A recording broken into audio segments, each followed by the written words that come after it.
Hello বন্ধুগণ, আসসালামু আলাইকুম। আজকে রান্না করে ফেলবো মজাদার মুরগির মাংস, আলু দিয়ে লাল ঝোল। শুরুতেই 3 কাপ পরিমাণ পেঁয়াজ কুচি দিয়ে নিয়েছি এবং এর সাথে পরিমাণ মতো গরম মশলা অ্যাড করেছি। ভালোভাবে কিছুক্ষণ নাড়াচাড়া করার পর যখন একটু মজে যাবে তখন এর সাথে দিব পরিমাণ মতো লবণ, হলুদের গুঁড়া এবং মরিচের গুঁড়া দিয়ে ভালোভাবে নেড়েচেড়ে নেব।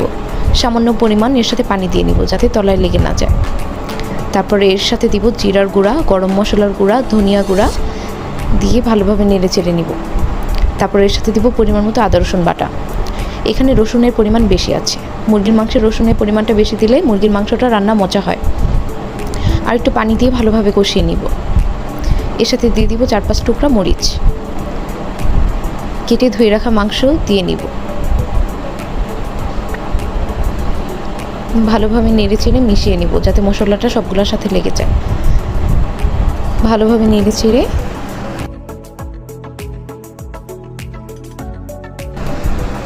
ঢাকনা দিয়ে ঢেকে নেব। কিছুক্ষণ পরে ঢাকনা উঠিয়ে দেখলাম পানি জমেছে। পানি আরটু টানতে দিব। অন্য চুলায় আমি আলু ভেজে নেব।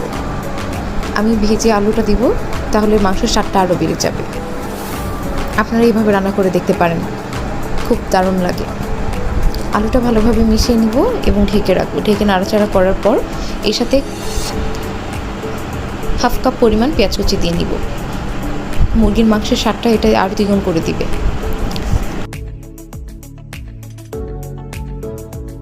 ভালোভাবে নাড়াচাড়া করে এর সাথে ঝোল দিয়ে নিলাম।